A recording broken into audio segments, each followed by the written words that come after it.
Di kota yang bising, di mana klakson bersahutan dan mesin menderu tanpa henti, hiduplah seorang supir taksi bernama Budi. Ia adalah sosok yang pendiam, lebih sering tersenyum tipis daripada berbicara. Setiap hari Budi mengemudikan taksinya dengan hati-hati, mengikuti aturan lalu lintas dan selalu memastikan penumpangnya sampai tujuan dengan selamat. Prinsipnya sederhana, diam ditindas, bicara dilindas.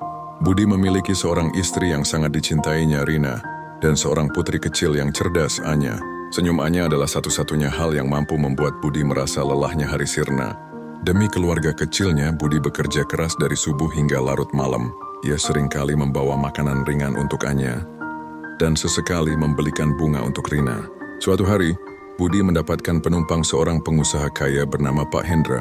Penumpang ini terkenal dengan sifatnya yang arogan dan suka meremehkan orang lain.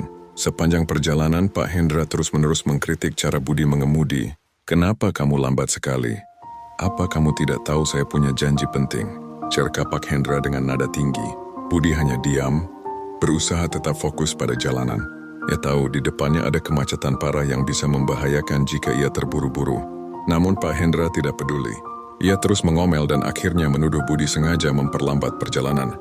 "Kamu sengaja ya? Mau minta bayaran lebih kan?" bentak Pak Hendra. Sampai di tujuan, Pak Hendra membayar ongkos dengan melempar uang ke dashboard taksi tanpa sisa. Budi hanya menunduk, tidak membalas. Ia tahu di dunia ini ada orang-orang yang hanya bisa melihat kesalahan, bukan niat baik. Ia memilih diam daripada meladeni pertengkaran yang tidak berujung. Sikap Budi yang diam dan sabar ini sering disalahartikan. Teman-teman sesama supir sering menasihatinya. "Budi, kamu terlalu baik. Kalau terus-terusan begitu, kamu akan ditindas orang. Kamu harusnya berani melawan," kata mereka. Namun Budi tetap pada pendiriannya. Ia yakin diam bukanlah tanda kelemahan melainkan kekuatan. Hingga suatu malam hujan deras mengguyur kota. Budi sedang dalam perjalanan pulang. Di persimpangan jalan, ia melihat sebuah kecelakaan. Sebuah mobil mewah menabrak sepeda motor. Pengemudi motor itu tergeletak tak berdaya. Budi segera menepikan taksinya dan menghampiri korban. Dengan hati-hati, ia memeriksa korban dan mendapati bahwa pengemudi motor itu terluka parah. Budi mencoba meminta bantuan dari pengemudi mobil mewah yang menabrak. Ternyata, pengemudi itu adalah Pak Hendra. "Hei, jangan ikut campur, ini bukan urusanmu," seru Pak Hendra. Budi menolak dan mengatakan bahwa mereka harus membawa korban ke rumah sakit. Namun Pak Hendra tetap menolak dan bahkan mengancam akan melaporkan Budi ke polisi. Malam itu, Budi dihadapkan pada pilihan sulit. Ia bisa saja pergi dan membiarkan korban di sana. Namun ia tidak bisa membiarkan hati nuraninya hancur. Dengan tegas ia memanggil ambulans dan polisi. Ia memberikan kesaksiannya, meskipun Pak Hendra mengintimidasi. Keesokan harinya berita tentang kecelakaan itu menyebar luas. Pengemudi motor ternyata seorang ayah dari 2 anak kecil. Dan ia beruntung selamat berkat tindakan Budi. Pak Hendra, si pengemudi mobil, ditahan oleh polisi.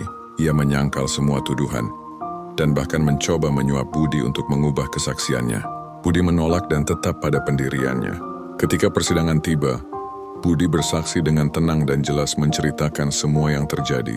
Di ruang sidang, Pak Hendra yang tadinya sombong menjadi tak berdaya. Ia terbukti bersalah dan dihukum. Sejak saat itu Budi menjadi sosok yang dihormati.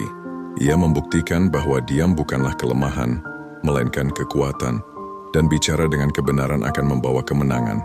Setelah persidangan, Budi kembali ke kehidupannya yang biasa, menjadi supir taksi yang jujur dan pekerja keras.